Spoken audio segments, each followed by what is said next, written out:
Welcome to the world of MEG's mysteries, ghosts, thrillers, and murder. Sit back and watch the mysteries unfold if you dare. Welcome to MEG's Mysteries. This story is called Eyes of the Dead.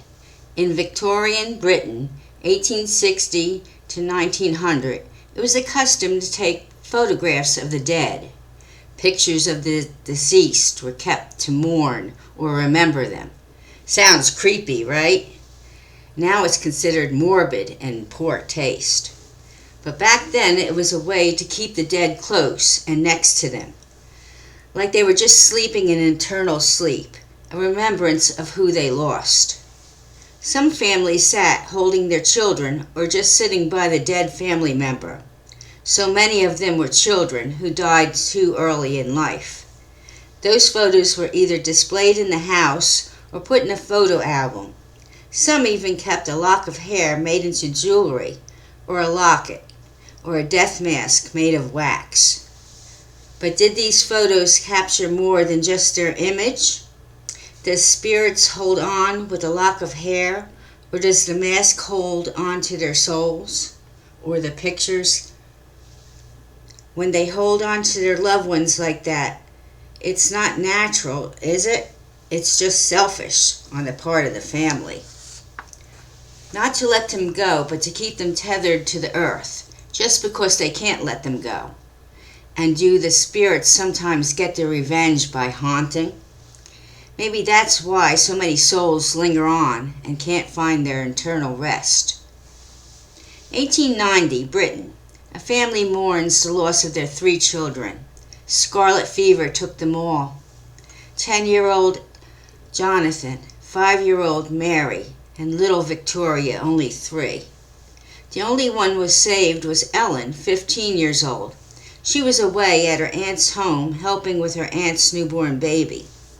She didn't get infected with this horrible disease that took so many young lives at the time. Sadly, she was called back at once. It was safe for her to return, but what a sad reunion it was. The day she arrived, they told her to put on her best dress and come down to the parlor right away, even before she could see her brother and sisters and pray for their souls and say goodbye. This must be done now, her father said, a family photograph with all of us in it. She was so scared, but at the same time sad to see them all sitting there with their eyes shut tight. All dressed up like a Sunday in their best Sunday outfits, but they were sleeping forever, sitting on the couch waiting for her. The photographer said, "Sit next to Jonathan and in between Mary and hold little Victoria on your lap, and don't move." Mother and father stood behind them all. She didn't want to be there and to hold on to the baby, her little baby doll she used to call her. Now more like a doll than a living little girl, never to smile or laugh again. Also, Jonathan and Mary looked so bad, white and cold and so still. Not like the children she played and loved, their eyes all shut, the house so quiet. Not like the laughter and noises children make. The silence was all too much for her to take. But she did what she was told and sat there with a tear coming down her face. Mother and father, stone-faced, just stared at the camera, not like the smiling photos they all were when they were alive. It took so long, 5 pictures, and waiting to see which one was the best.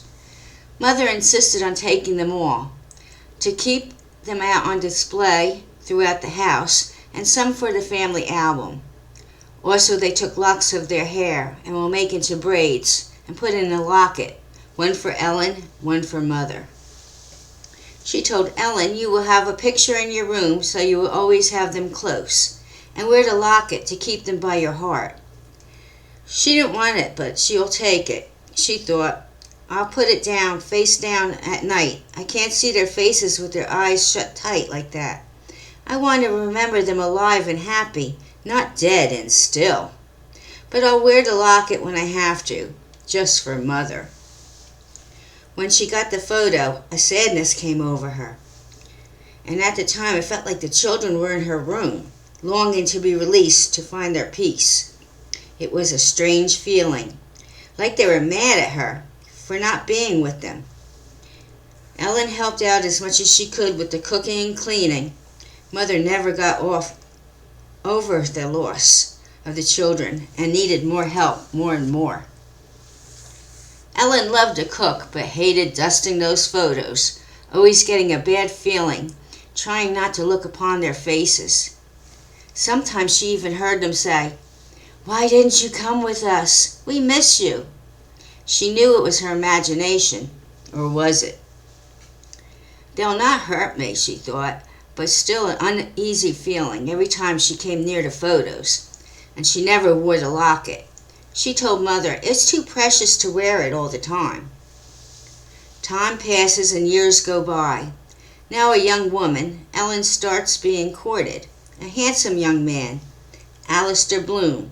He works with her father. He comes to visit often to make plans for their new life together. They sit in the parlor, and one time a strange thing happened while they were having tea. The photo flew off the mantel, and the one on the piano crashed to the floor. Ellen went to clean it up, and the glass from the photo cut her hands. She looked at the photo. Blood was all over their sleeping faces. For a second she thought maybe they're still mad at her for living on. But that's just crazy. They were only children, and such sweet, loving ones at that. Ellen was to be married the next year and move into her own home, not far away from the family home. She would still take care of Mother and Father, who were getting up in ages. But before her marriage to Alistair, Father died, a heart attack. So now, when they were married, they moved into the family home to take care of Mother. Mother's health was declining even more and needed Ellen all the time. Alistair took over the father's business, and everything was going fine for a while. Mother insisted on keeping the house exactly the way it was. The photos must stay on display in every room. Pictures of her dear dead children. Ellen did what she could to make it her own home, but those photos, they were still there, like they were watching her every move, waiting for her. Or was it their spirits trapped in the photos? Mother insisted on displaying them, and she wore the locket all the time. Then Mother died. Ellen had a baby girl of her own. She put the locket away in the attic along with the photos. It was locked away. It was not fashionable for them to be displayed anymore. People at this time thought it was morbid now. Ellen always felt that way, but did what she did for her mother's. Now it's her home. So locked away in a chest, still things happen. She blamed the photos. My poor brother and sisters are still trapped inside, not able to be free and at peace, she thought. I'll get rid of them, but I can't. I'll put the locket and the photos away. I can't destroy them. So in the attic they stayed. She still got a feeling something was watching her all the time. The baby even started to talk to someone, or something, when alone in her crib. Ellen would ask, "May, who are you talking to?" May would say, "The kids." May was only 3, but she insisted they were there. One time she called out crying. When Ellen came into the room to check on her, her little arms had red marks like scratches on them. She cried, "The kids are mad." Ellen told Alistair, and he said, "Nonsense." So she just kept it to herself. She'll take care of this herself. Her little girl is in danger now. When she went up to the attic and got the photos out, she said, "Stop. Why are you still here? You know I loved you all, and I'm sorry I wasn't there with you, but why hurt little May?" So Ellen decided to take all the photos and jewelry and bury them by the graves. She said a prayer over them and said, "I love you all and will always remember you, but now you must go find peace you deserve. Mother and Father are waiting for you now." It must have worked, because little May said that night, "Mommy, thanks, the kids are happy now." Well, the house is quiet, only a child's laughter, and it's May's.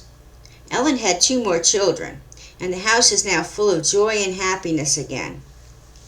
Did the photos of the dead keep their souls trapped, and they took it out on Ellen and little May? Were Jonathan, Mary, and little Victoria mad that they couldn't move on? What are your thoughts? I'm sure glad that the people don't take photos of the dead anymore and try to keep them. Can photos and pictures or even portraits hold on to the souls? Sometimes when you walk into a room, are those eyes following you? Do they capture more than you think? Or keeping lockets of hair for keepsake, does it feel like they're still with you because you have a piece of them? Let the souls move on and just keep their memories in your mind. Let them be free to find peace. Or maybe they'll haunt you until you do. I hope you like this story. Come back for more on MEG's Mysteries. Until next time, enjoy your evening.